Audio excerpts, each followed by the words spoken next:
Hi, I'm Maria from Nancy's Notions, and today I'm going to show you an easy way to make a decorative table topper using Fast Fuse Applique.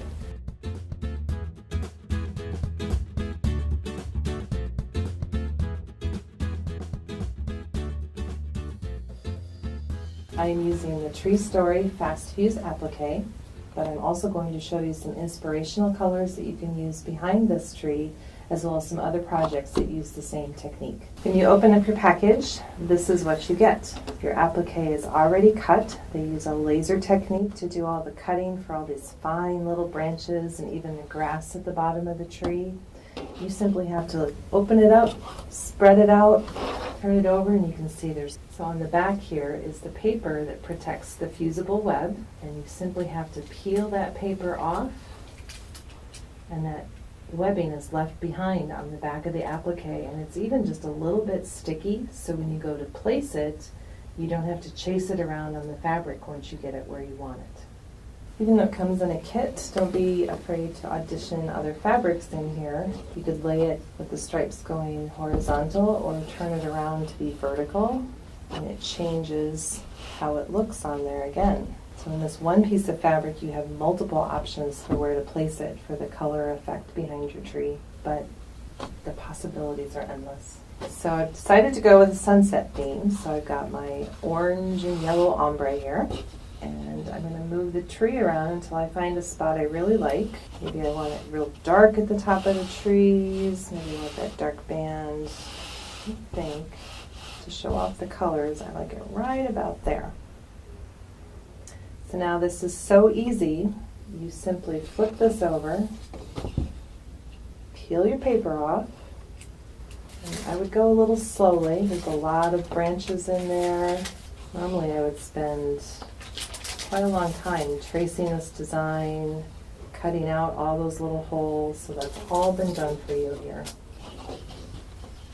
I'm going to carefully lay this back down and start just finger pressing it where I want it. And it is repositionable, so if you get it stuck down there a little bit and decide you don't really like where it is, you can carefully peel that back up and move it. Now that I have this finger pressed down, I'm going to put it over on my ironing pad, and I'm going to use the iron with no steam at a wool setting, and this pressing sheet is going to lay over the top of my applique to protect both the applique and my iron from the fusible web that's underneath that fabric. Sometimes the little edges of it leak out and get stuck to the bottom of your iron. This Teflon sheet will help avoid that happening, and you won't have to clean up gunk off your iron. I'll give you a little peek here. You can see my black fabric is ironed right into place. I'm going to let it cool before I finish.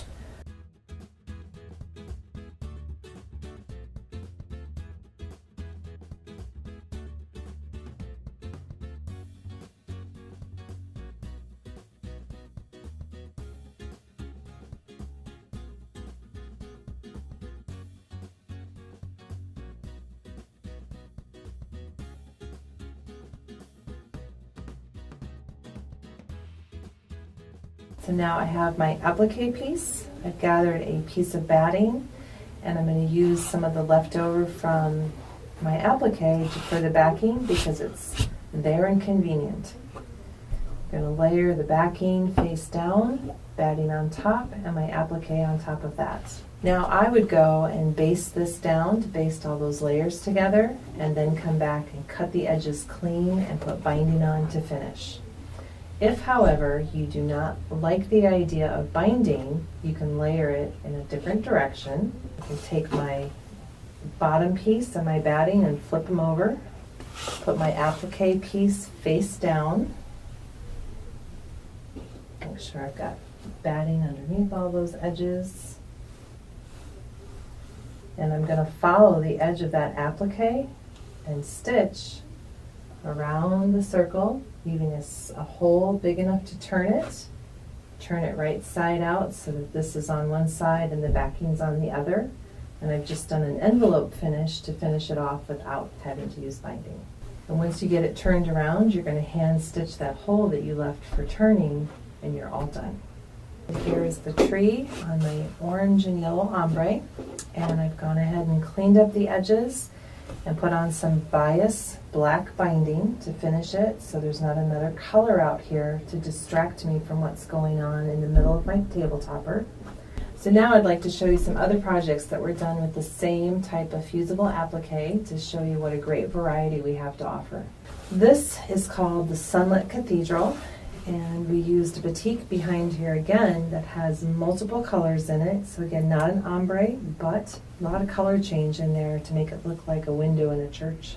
So here's the tree again on another ombre behind there, and it ranges from this deep blue in the sky down to the rusty red oranges of the ground. Just another idea where to put this applique. As you can see, this stunning table topper whipped together in no time using the laser cut fusible applique. Our applique tree is also sold separately, so feel free to use your own creativity and choose the fabric that you like behind your applique to create your own personalized piece of artwork. Thanks so much for watching. If you liked the video, click the like button or leave us a comment below, and don't forget to subscribe.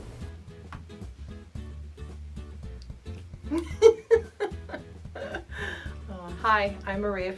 Somebody asked me what I was up to the other night, and I said 5'9".